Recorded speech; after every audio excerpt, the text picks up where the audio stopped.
পাশাপাশি আমি টেইলারের কাজ জানি।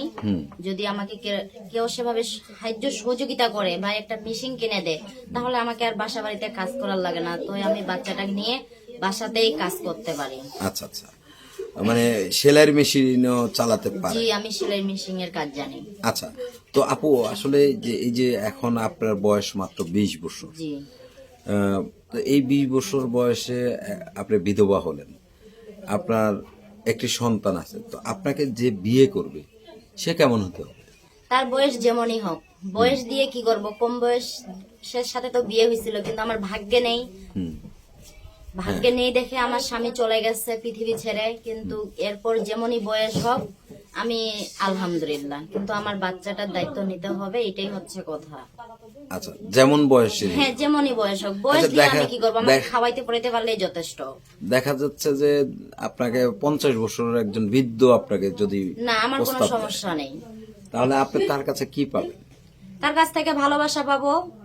বয়স বেশি হলে যে ভালোবাসা ফুরিয়ে যাবে এমনটা কিন্তু না, ভালোবাসা কিন্তু থেকে যাবে। তাই নাকি?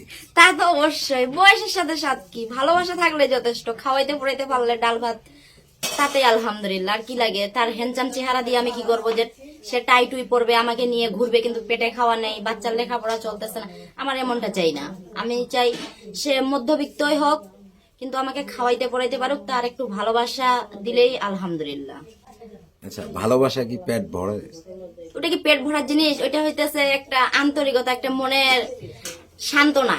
ভালোবাসা পেট ভরানোর জিনিস যেটা হইতেছে সেটা তো খাবার খাওয়ার লাগবে, এটা না খেলে কি পেট ভরবে? তো দেখা যাচ্ছে যে একটা বৃদ্ধ মানুষ আপনাকে বিয়ে করলো, প্রথম প্রথম কয়দিন সবাই একটু আদর ভালোবাসা দিয়ে রাখে, ভালো ভালো খাওয়ায়।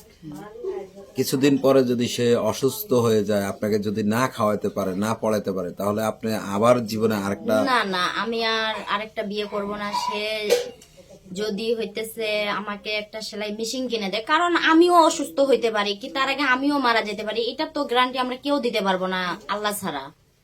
তাই এটার কখনো নিশ্চিত গ্যারান্টি নেই। আমার যদি একটা সেলাই মেশিন হয়, সে অসুস্থ হইলেও মনে করেন আমি কম বেশি যাই হোক টুকিটাকি সেলাই করে ডাল ভাত তো খায়ে বাঁচতে পারবো তাকে নিয়ে, কিন্তু আর বিয়ে করব না।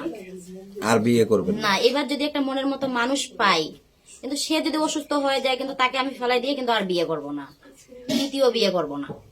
আচ্ছা, দ্বিতীয় বিয়ে আর তৃতীয় তৃতীয় বিয়ে করব না, মানে দ্বিতীয় করব, দ্বিতীয়টা যদি অসুস্থ হয়ে যায় মানে তৃতীয় বিয়ে করব না। আচ্ছা, তা আপনি তো খুব হাসি খুশি, খুব সুন্দর হাসি আপনার। হাসি দিয়ে আজ পর্যন্ত কাউকে পাগল বানাতে পারেন না? না, পাগল বানাইতে পারিনি। দেখি আল্লাহ পাক যদি এবার কোনো মনের মতো একটা মানুষ মেলায়, বা আমার রূপ যৌবন ভালোবাসা দিয়ে যদি তাদের মনকে জয় করে নিতে পারি। আচ্ছা, তো ঠিক আছে আপু, অনেক কথা শুনলাম।